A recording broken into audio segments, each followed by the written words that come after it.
How can you argue that racism is not a driving factor in income inequality? Because it has nothing to do with race and everything to do with culture. And when you have a culture that doesn't, and when, you know what? Explain to me. You explain to me why black kids aren't graduating high school. Explain that one to me.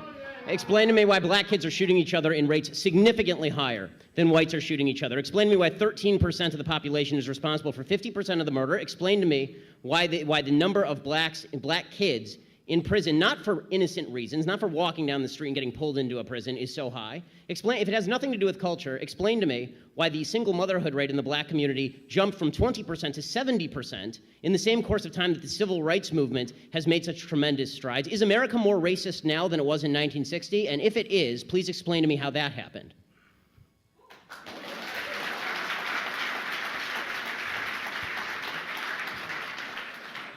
Anybody can jump in. It's an open mic there.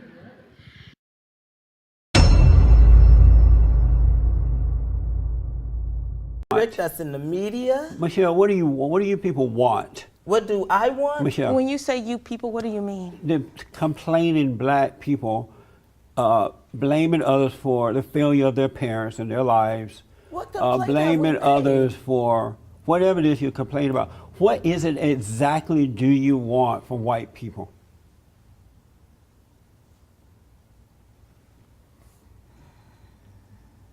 First of all, I'm just going to take a breath. And I'm trying to find out I what you want- want. what's your nationality? American. Are you white? I'm black American. Oh, okay. What do you want? You Caucasian. Oh, you do? And why do you think that? Why do you think that? Because you seem to separate yourself from us, should I say? In Put what us on way? the other In side what of the way? fence. In the ways that you specified thus far. Meaning what? Tell me, give me an example and tell me what you mean.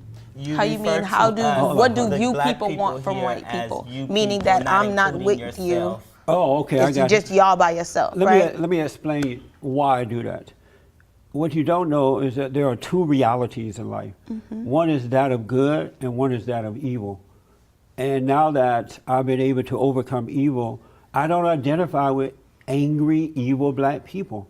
I identify with other blacks and others who are on the side of good. And so that's why I say you people, because I have to divide myself or separate myself from evil and go along with good. So that's why I do that. What is it that makes us evil? I'm sorry, your anger, you're blaming others for your problems, your lack of love and respect for yourself and others. Okay.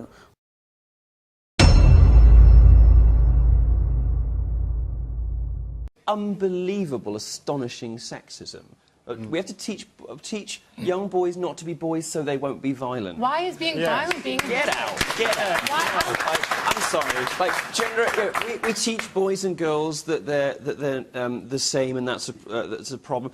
They are different. When we do experiments on young babies and even on related animals, we know that certain children go for certain toys.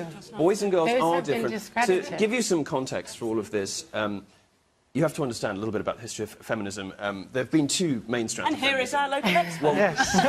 Well, of course, because of course men aren't allowed to speak about anything that isn't to do with no, the men, things except that you've no one's already really said. interested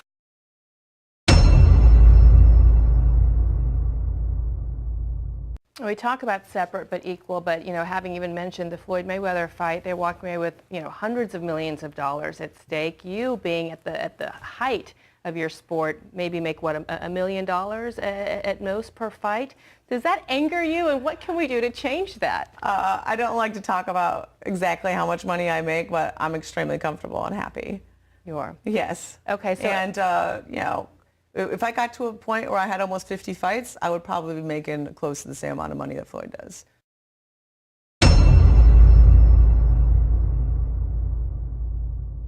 And I'm a feminist because I believe in equality for men and for women and men, and for all genders. So women and men. No, all genders. No, so women and men.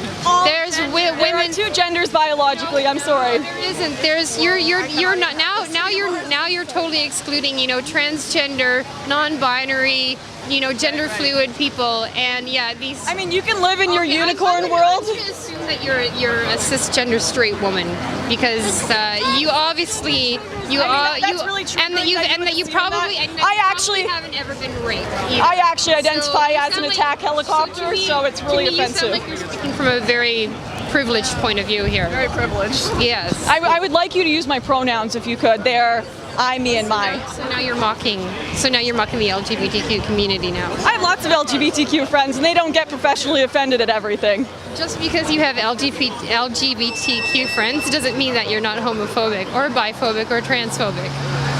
That's like me saying, oh, I have black friends, so I'm not racist. My LGBTQ friends are usually male and female and not some unicorn gender that's been made up. That's so hateful. You're just like erasing, construct. Gender is a social construct, right? And I don't have boobs. That's just a social construct. Oh, and penises don't exist, right? I have no idea what you're talking about. There's male and there's female. There are two biological genders. Science exists. I'm sorry to tell you all that science exists, but it does. There is biology, there is science. I mean, you can live in your magical, made-up world with trigger warnings. Friends, hear you talking right now because I hope they'll come out of the woodworks and defend me, guaranteed. Because I've got lots of friends that. That's great. And you know what? I'm finding a lot of what you're saying extremely offensive. That's great. And I'm sure that I know a lot of people. And I mean, science probably disagrees with you. How to validate those people's experiences, like transgender people, that's so important to their lives and their identity and their happiness and their well-being and their health. How can you deny the existence of these people's identities and their need to have that well-being? They can do whatever they want. That doesn't mean science or myself have to agree with you believing you are a gender, you believing you're a demigirl or some non-existent gender that's been made up. It's non-existent. It's incredibly important to them. You know what else is important? Science, facts, and biology. Those are also very important to the advancement of the human race, to treating people's diseases, to reproduction.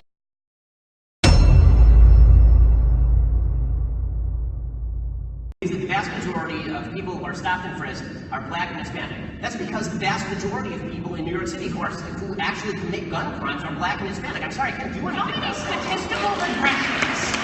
many statistical regressions do we have to run? That's not true. Look, yes, that is 96% of all gun assailants in January to June 2008. 95% of all gun assailants in the city of New York are black or Hispanic. guys, again, how many regressions do we have to run? Black and Latino folks are overrepresented in being pulled over, in being tried, in being sentenced, in being incarcerated again and again and again and again and again. What's those numbers? You don't believe it. No. You know why? The reason I don't believe that is because let's take speeding. Let's don't agree on facts. That's how we have democracy when we can't. Right, because you don't care about them, and I do. So it is not anybody's fault that 50% of the murders in this country are committed by young black men. It's not the fault of the people who are putting them in prison that those people happen to be black. It's not the fault of the New Jersey Turnpike Police that they're pulling over 23% black men when they did a statistical analysis and found that 25% of the people speeding were black. Okay, again, since 1994, in the 75 largest cities in America, when they analyzed whether there's overrepresentation in crimes that were reported, not just crimes that were charged, crimes that were reported versus the prison population, they found that blacks and Hispanics were statistically underrepresented. The biggest problem for blacks and Hispanics living in the inner city is that there aren't enough police officers there to actually take care of them and police the crime and make their cities safe for investment in education. You look at at least statistics and you say, oh look, there's a study. Hey, there's a massive overrepresentation. Let's just look at drug crimes, which are the largest proportion. So you don't want to talk about gun crimes, drug crimes. The predominant reason why people are incarcerated in this country is mostly because of nonviolent drug offenses.